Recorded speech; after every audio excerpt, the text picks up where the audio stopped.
ಪಾಪ ನನ್ನ ತಂಗಿ ಒಬ್ಬಳೇ ಕಷ್ಟಪಡ್ತಿದ್ದಾಳೆ. ಪಾಪ ನಾನು ಹೆಲ್ಪ್ ಮಾಡ್ಬೋದಿತ್ತು. ಮಾಡ್ತೀನಿ. ಅಮ್ಮ ಯಾಕೆ ಇಷ್ಟು ಕಷ್ಟಪಡ್ತೀಯಾ? ನಾನು ಕೊಡ್ತೀನಿ, ನಾನು ಹೆಲ್ಪ್ ಮಾಡ್ತೀನಿ. ನೀನು ಆರಾಮ್ಸೆ ನಾನು ಹೋಗಿರ್ತೀನಿ. ಇರಲಿ, ನೀನು ತುಂಬ ಕಷ್ಟ ಬೆಳಗ್ಗಿಂದ ಕೆಲಸ ಮಾಡಿದ್ದೆ ಪಾಪ. ಹೋಗಿ ನೀವು ಕುತ್ಕೊಂಡು ನಾನು ಹೋಗಿದ್ದೀನಿ. ಸರಿ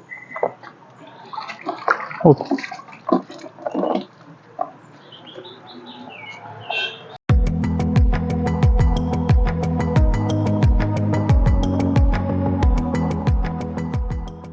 ಈಗ ನಾನು ಹೋಗಿರ್ತೀನಿ, ಹಂಗೆ ಹೋಗ್ತೀನಿ.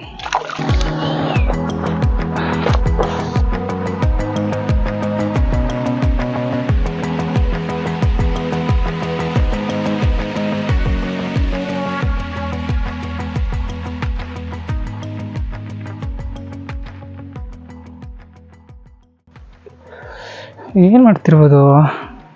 ಇಲ್ಲೂ ಸೌಂಡೇ ಇಲ್ಲ. ನೋಡ್ತೀನಿ ಏನು ಮಾಡ್ತಾರೆ ಪಾಪ. ಮಲ್ಕೊಂಡಿಲ್ಲ ಅಂತ ಪಾಪ.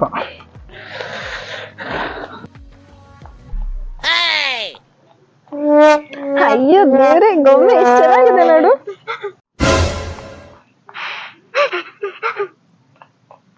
ನೀನು ಚಿತ್ರ ಬರ್ತಿದ್ಯಾ? ಎಂತ ಕಳೋದು ನೀನು? ಸ್ವಲ್ಪ ಹೊತ್ತು ಇರ್ಲಿಕ್ಕಾಗಲ್ವಾ ನಿನಗೆ? ನನ್ಗೋಸ್ಕರ ನೋಡು, ಅಳ್ತಿದ್ಯಾ? ಏನಿದು? ಏನೋ ನೆರಳು ಕಾಣ್ತಾ ಇದೆ.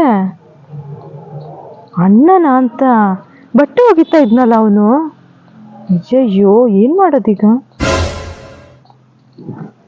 ಅಣ್ಣ ಅಲ್ಲ, ನಿನಗೆ ಕಷ್ಟ ಆಗುತ್ತೆ, ಸ್ವಂತ ನೋವು ಅಂತ ಹೇಳ್ತಿದ್ಯಾ ಅಂತ ನಾನೆಲ್ಲ ಒಬ್ಬನೇ ಬಟ್ಟೆ ಒಗಿತಾ ಇದ್ದೆ. ಇಲ್ಲಿ ಕುತ್ಕೊಂಡು ಮೊಬೈಲ್ ನೋಡ್ತಿದ್ಯಾ? ಇಲ್ಲ ಅಣ್ಣ, ಇಲ್ಲ, ನಾನು ಏನು ಮಾಡಿಲ್ಲ ಅಣ್ಣ. ಅಣ್ಣ ಇಲ್ಲ ಕಣ್.